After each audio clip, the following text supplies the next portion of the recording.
Apa landasan Babe memberikan sebuah pandangan bahwasanya bangsa Indonesia sudah mengenal konsep tauhid sejak awal dengan berangkat dari kitab suci?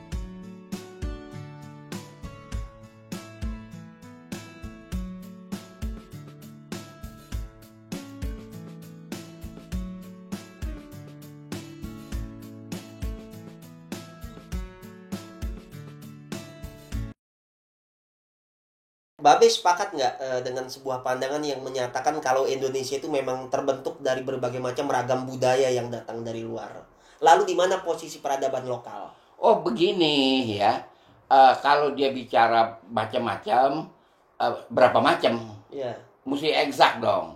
kita bicara tentang tauhid lah misalkan. Kalau Konsep tauhid, pertama apa namanya kan saya udah mengatakan bahwa ada kekuatan di yang lebih besar dari yang Ya. ada, itu dia kenal abad tahun 3000. 3000 sebelum Masehi. Lalu dikonkretkan, dikristalkan oleh ajaran Tauhid Musa. Tauhid Musa. Betul. Lalu setelah Tauhid Musa, Islam. Islam. Nah, kalau agama lain yang masuk kemari, Kristen Katolik. Bagaimana dengan keputusan MKB yang sudah melegalkan tentang penghayat kepercayaan yang dianggap tanda kutip kepercayaan lokal, agama-agama lokal? Ya mana barangnya, kan dia harus unjukin dong contohnya. Seperti Sunda Wiwitan, Kejawen, Iya kan, Merapi. Sunda Wiwitan mesti ada kitabnya apa, ininya apa kan gitu. Mereka itu yang pernah saya tahu tradisi lisan, Bena. Di mana posisi tradisi lisan dalam melihat sebuah fakta sejarah? Begini ya, kalau migran yang sebarannya banyak itu di Indonesia itu adalah orang Maya, kemudian orang Inka, kemudian orang-orang Samarkan. Itu berarti dari Amerika Latin, Maya, Inka itu kan Meksiko kan, Peru iya, kan, Meksiko, itu Peru, sampai iya. ke sini juga Iya, ya. sampai yang dibilang apa namanya piramid Penyembah tekubur matahari. tanah, bukan piramid tekubur tanah. Yang di Yang Gunung di Padang. Gunung Padang. Okay. Ya itu kan ngawur. Di sana pemakaman orang Peru yang ada. Orang Peru ini juga penganut Sabah? Tidak, Oh, bukan. bukan. Dia orang Peru itu kemudian dia menjadi Katolik. Oh, gitu. Tapi dia awal datang dari sebelum beragama. Nah, ini menarik nih, ada irisan dengan Katolik. Apa yang membuat orang Peru itu kemudian berafiliasi kaitannya dengan Katolik di kemudian hari? Ada persamaan konsepsi keyakinan apa yang membuat mereka menjadi Katolik? Ya, kenapa tidak ke Islam orang-orang Peru? Dia kan orang Peru kan juga mengelana ke dunia Barat. Jadi tidak ada proses di sini orang Peru belum beragama terus jadi Katolik, enggak. Itu dari sononya migran datang, itu udah ada migran yang sudah berkatolik gitu. Ya, ini sebuah fakta sejarah baru yang selama ini kita mengenal Islam datang dari Arab. Sekarang kita dapat sebuah pandangan Islam itu merupakan rintisan dari kaum Seba ya. Kaum Seba, tambungan. Dan untuk Katolik yang kita kenal itu dari praktek kolonialisme, ternyata dari kagak. Peru ya. Kolonialisme nggak bawa apa-apa kecuali kekejaman. Bagaimana dengan Zending misi yang itu juga itu dibawa belakangan. oleh Belanda dan Spanyol. Belakangan punya. Spanyol nggak kemari. Ke Ternate dia. Nggak kemari dia, belakangan punya itu. Iya. Belakangan deh. Okay. Saya nggak main kalau barang-barang belakangan. Ya. Ini agak menarik sahabat-sahabat sekalian ya. Yang jelas Babe ketika bicara selalu punya landasan, selalu punya dasar. Tentu nanti tergantung pendapat masing-masing ya Be ya. Babe kira-kira Be ya, tentu kalau kita bicara obrolan kita sekarang Be, tentu tidak semua masyarakat akan menerima Be. Publik sebagian tentu akan melihat ini sebagai hal yang kontroversi. Bagaimana Babe menghadapi pandangan masyarakat yang tidak sepenuhnya menerima apa yang diungkapkan oleh Babe? Kasih dasar dong, kasih alasan. Kalau nggak kasih alasan kita susah.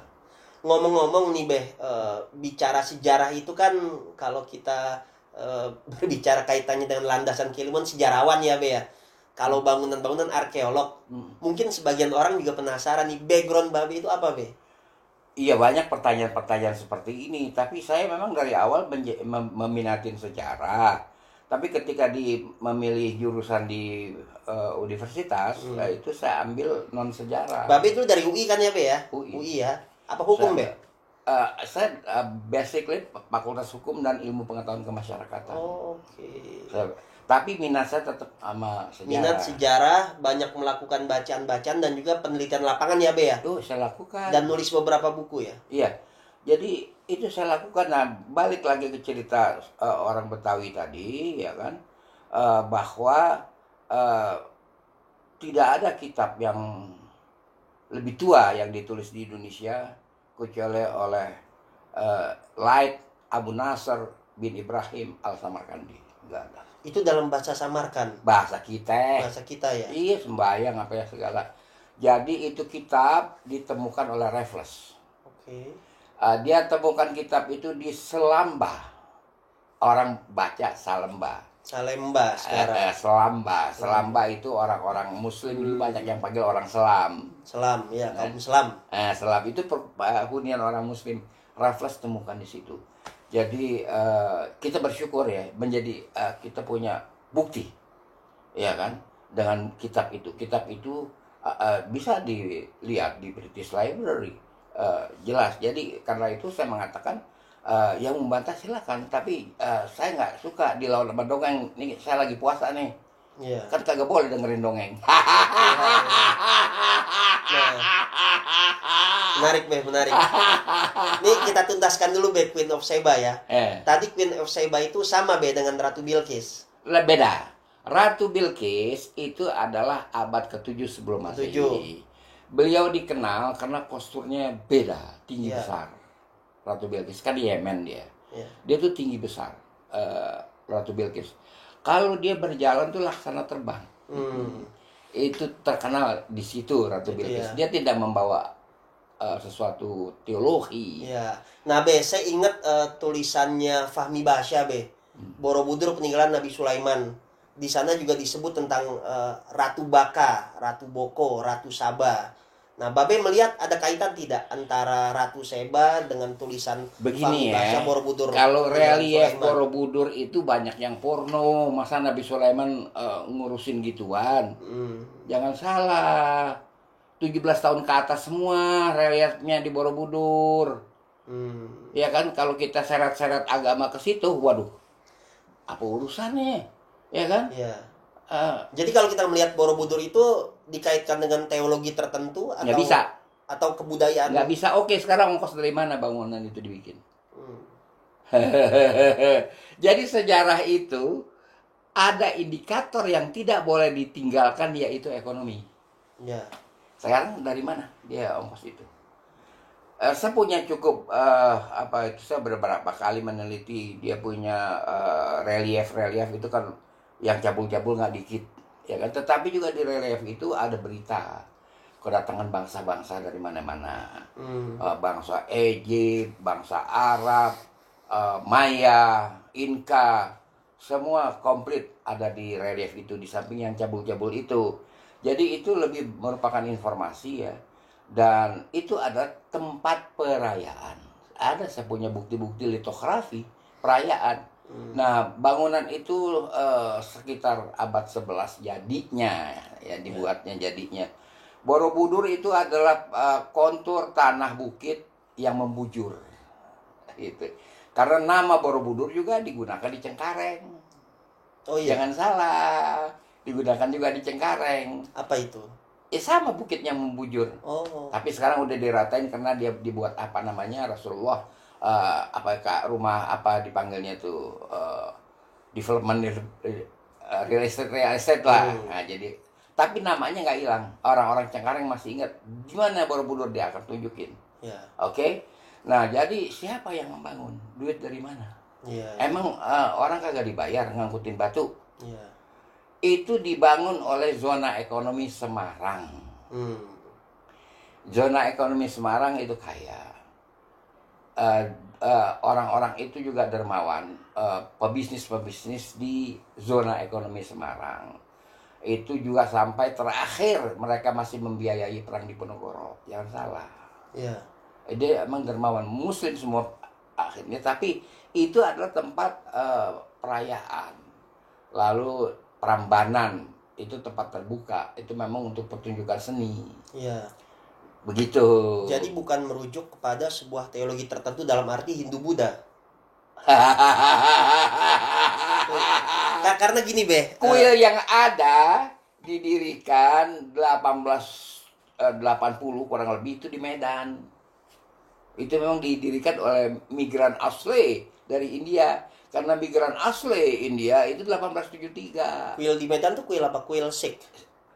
Bukan, Hindu. Bukan Hindu. Itu. Ya. Karena begini, Be. Tadi kalau kita lihat penjelasan Babe dari mulai kaum Seba, kemudian langsung mereka semua menjadi penganut Muslim ya.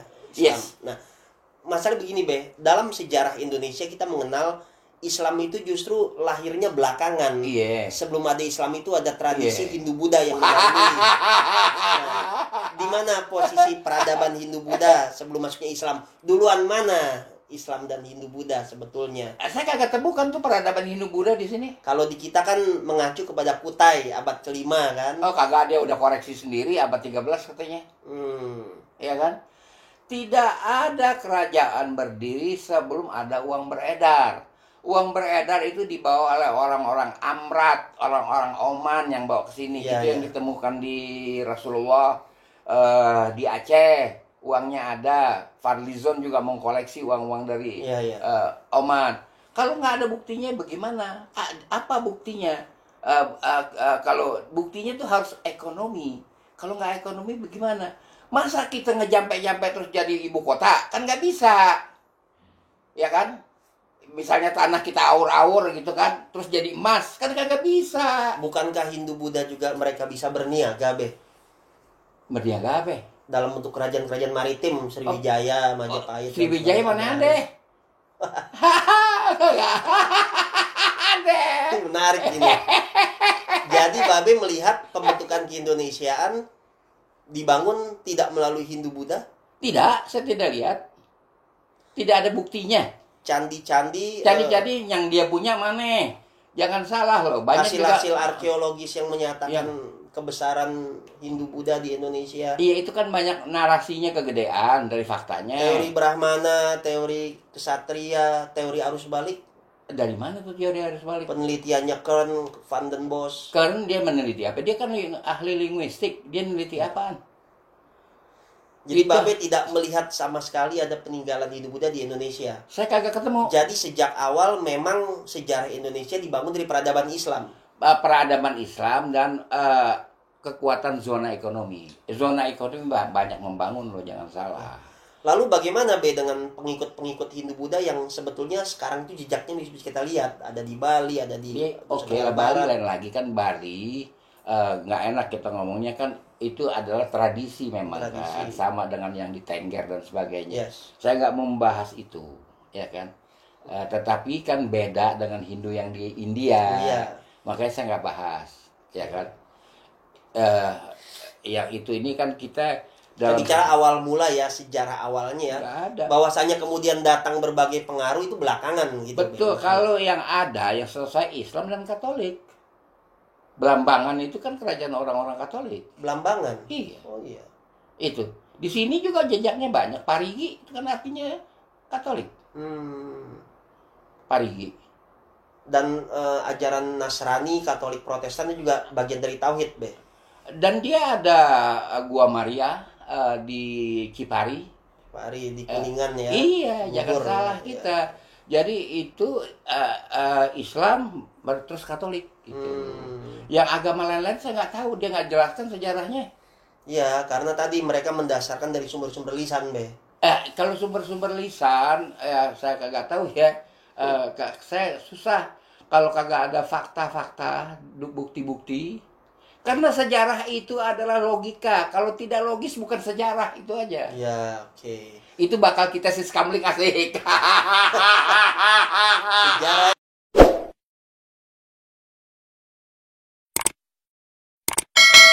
Nah, sekarang kita akan bicara spesifik tentang Islam itu sendiri, Be. Dalam konteks kerajaan-kerajaan yang punya pengaruh. Babe melihat kerajaan Islam tertentu di Indonesia itu apa?